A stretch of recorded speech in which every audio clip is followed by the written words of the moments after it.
এই ব্যক্তি এখানে ভিজিট ভিসায় আসলেন, কোনো অ্যাসাইলাম আবেদনকারী ভিজিট ভিসায় এসে তিনি আবেদন করেছেন এবং তার আবেদনটি প্রক্রিয়াধীন রয়েছে। এখন তিনি তো একজন ব্যবসায়ী ছিলেন অথবা একজন বড় রাজনৈতিক নেতা ছিলেন, তো তার তো বাংলাদেশে স্থাবর অস্থাবর অনেক সম্পত্তি থাকতেই পারে, কিন্তু তিনি তো সেগুলো অ্যাক্সেস করতে পারছেন না।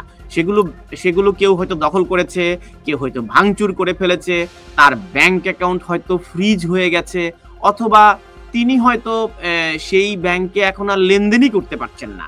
তো সেগুলো অ্যাক্সেস করতে না পারলে এগুলো কি তাহলে বিবেচনায় নেওয়া হবে?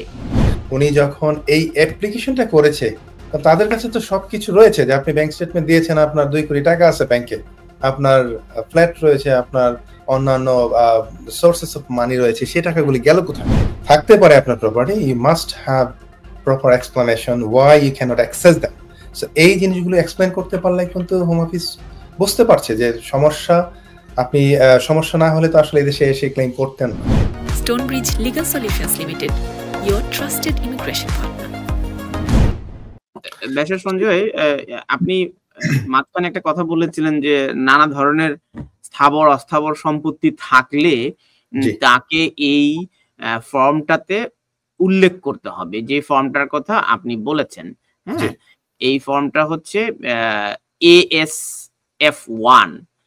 তো যেই ব্যক্তি এখানে ভিজিট ভিসায় আসলেন, কোনো অ্যাসাইলাম আবেদনকারী ভিজিট ভিসায় এসে তিনি আবেদন করেছেন এবং তার আবেদনটি প্রক্রিয়াধীন রয়েছে। এখন তিনি তো একজন ব্যবসায়ী ছিলেন অথবা একজন বড় রাজনৈতিক নেতা ছিলেন, তো তার তো বাংলাদেশে স্থাবর অস্থাবর অনেক সম্পত্তি থাকতেই পারে, কিন্তু তিনি তো সেগুলো অ্যাক্সেস করতে পারছেন না। সেগুলো কেউ হয়তো দখল করেছে, কেউ হয়তো ভাঙচুর করে ফেলেছে, তার ব্যাংক অ্যাকাউন্ট হয়তো ফ্রিজ হয়ে গেছে, অথবা তিনি হয়তো সেই ব্যাংকে এখন আর লেনদেনই করতে পারছেন না। তো সেগুলো অ্যাক্সেস করতে না পারলে এগুলো কি তাহলে বিবেচনায় নেওয়া হবে? না, অফকোর্স সামি ভাই, সেটা কিন্তু আপনার হোম অফিসকে এক্সপ্লেইন করার একটা সুযোগ রয়েছে। হোম অফিস জানতে চায় যে আপনার, আমি একটা কেস স্টাডি দিয়ে বলি। আমি ভেরি রিসেন্টলি একটা অ্যাপ্লিকেশন করেছি, একজন কোন এক দলের রাজনৈতিক নেতা, উনি মনে করেন যে এখানে এসেছেন, তো উনি যখন সাপোর্টের অ্যাপ্লিকেশনটা করেছেন, উনি ভিজিট ভিসা এসেছিলেন। তো উনি ভিজিট ভিসায় আসার সময় উনি দেখিয়েছেন যে ওনার বিজনেস রয়েছে, অনেক টাকা পয়সা রয়েছে, আপনার ফ্ল্যাট রয়েছে, নানান প্রপার্টি রয়েছে। সেইগুলো দেখেই কিন্তু ওনাকে হোম অফিস যাচাই বাছাই করে ওনাকে ভিজিট ভিসাটা গ্র্যান্ট করেছিল। তো এখানে আসার পর উনি যখন এই অ্যাপ্লিকেশনটা করেছে, তাদের কাছে তো সবকিছু রয়েছে, যে আপনি ব্যাংক স্টেটমেন্ট দিয়েছেন, আপনার 2 কোটি টাকা আছে ব্যাংকে, আপনার ফ্ল্যাট রয়েছে, আপনার অন্যান্য সোর্সেস অফ মানি রয়েছে, সেই টাকাগুলি গেল কোথায়? তো সেটা কিন্তু উনি যখন প্রপারলি এক্সপ্লেনেশন দিয়েছে যে এই বিষয়গুলো হচ্ছে আমি এখন এটার কোনো কমপ্লিটলি কোনো অ্যাক্সেস পাচ্ছি না, আমার ব্যাংক অ্যাকাউন্ট ফ্রোজেন হয়ে গেছে বা ফ্রিজ করে রেখেছে বর্তমান গভর্নমেন্ট বা ওয়ারেভার, এবং কোনো প্রকার যোগাযোগ স্থাপন করতে পারছি না, সেইগুলোর এক্সপ্লেনেশনের প্রেক্ষিতে হোম অফিস কিন্তু রিসেন্টলি অ্যাপ্রুভ করেছে এবং তাকে কিন্তু এই অ্যাপ্লিকেশন সাকসেসফুল করে তাকে আপনার অ্যাকোমোডেশন এবং যে মেইনটেনেন্সটা রয়েছে, লিভিং কস্টে থাকার জন্য যে টাকাটা আছে, সেটা কিন্তু দিতে রাজি হয়েছে। তো দ্যাট মিনস হচ্ছে যে থাকতে পারে আপনার property, you must have proper explanation why you can't access them.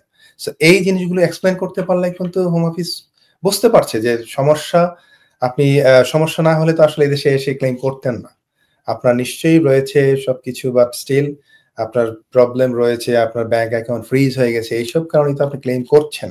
So তারা আন্ডারস্ট্যান্ড করে বিষয়গুলো। সো এমন না যে আছে এই জন্য আপনি ক্লেম করতেই পারবেন না, ব্যাপারটা তা না। বাট যদি কোনো প্রপার্টি আপনার সাথে থাকে, যে আমি যেমন বললাম যে আপনি কিছু এক্সপেন্সিভ ঘড়ি নিয়ে আসছেন, আপনার হয়তো 2টা রোলেক্স ঘড়ি আছে, আপনার হয়তো বিভিন্ন এক্সপেন্সিভ আপনার ইভেন তারা প্রত্যেকটা জিনিস জানতে চায় যে আপনার কোনো প্রকার এক্সপেন্সিভ মেটাল রয়েছে কিনা, স্বর্ণ রয়েছে কিনা, গোল্ড রয়েছে কিনা, ডায়মন্ড রয়েছে কিনা। সো প্রত্যেকটা জিনিস আপনার যা যা রয়েছে, স্থাবর অস্থাবর যা যা আছে আপনার সাথে, সবকিছুর একটা বিবরণ জানতে চায়। সো তারা যদি মনে করে যে আপনার কাছে যা রয়েছে সেটার পরিবর্তে আপনি এদেশে থাকতে পারবেন, তাহলে কিন্তু আপনাকে এই সাপোর্টটা হয়তো ইনিশিয়ালি তারা দিবে না, আনলেস আপনার সব সকল সম্পত্তি বা সবকিছু এক্সস্টেড হয়ে গেছে, আপনার আর কোনো কিছু বাকি নাই, তখন তারা এটা